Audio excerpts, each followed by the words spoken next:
안녕하세요. 생활 속 어려움을 멋지게 해결해주는 정부 정책만 쏙쏙 골라내서 정책의 세계로 안내해드리는 이정근의 정책 읽기 이정근입니다. 알고 보면 힘이 되는 정책, 알고 나면 내 삶이 바뀌는 정책. 오늘은 국가에서 지원하는 맞춤형 국가장학금 지원 정책 소개해드립니다. 장학금 하면 어떤 생각이 드십니까? 저는 공부 잘하는 소수의 학생에게만 주어지는 특별한 혜택이다, 이런 생각이 제일 먼저 떠오르던데요. 그래서 장학금 받는 친구들이 부럽기도 하고요. 그런데요, 이번 맞춤형 국가장학금 지원 정책은 그 수혜 대상을 대폭 확대해서 기존의 장학금 제도와는 규모 면에서 아주 많이 다릅니다. 올해 115만 명에게 무려 3조 9천억 원 규모의 지원이라고 하니까요, 기대가 큽니다. 장학금의 본래 의미는 가난한 학생이나 성적이 우수한 학생들에게 학비 보조금으로 내주는 돈입니다. 이런 본래의 의미를 훼손하지 않으면서도 혜택을 받는 학생들의 자존심, 자부심 높이고요. 학부모의 부담도 덜어드리는 일석이조의 지원 제도를 교육부가 마련했습니다. 2021년 맞춤형 국가장학금 지원정책 기본계획이 발표되었는데요. 세 가지 분야의 대상자들에게 장학금을 지원하겠다. 이것이 핵심입니다. 첫째는 국가장학금 지원 분야입니다. 2012년에 도입이 돼서요, 지금까지 시행되어 오고 있습니다. 이 장학금 지원 제도는요, 학생과 학부모의 등록금 부담을 줄여주는 사업이고 올해도 계속 추진될 예정입니다. 둘째는 대학생 근로장학 사업 분야입니다. 2009년 국가근로장학사업으로 출범했고요. 이러면서 공부하는 학생들에게 장학금을 지원하는 사업입니다.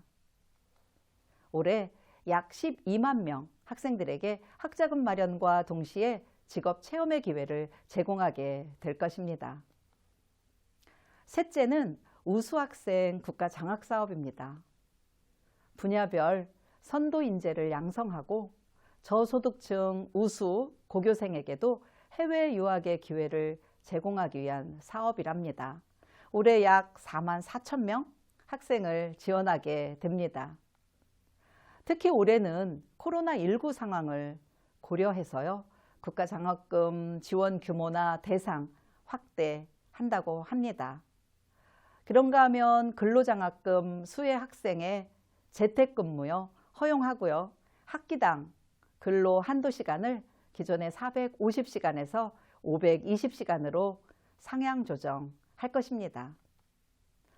이런 정책 실행을 통해서요, 지난해 10만 9천 명이던 근로장학생이 올해는 12만 명으로 늘어날 거고요.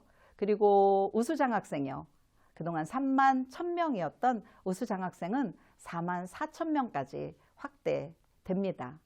그리고 2022년부터는요, 기초생활수급자나 차상위 가구에 대한 지원 단가를 현재 520만 원에서 700만 원으로 인상하게 됩니다.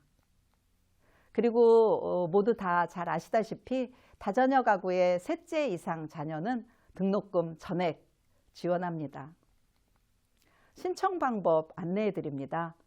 대학 신입생, 편입생, 복학생, 재입학생, 그리고 지난번 1차 신청을 놓친 학생들도 신청할 수 있습니다.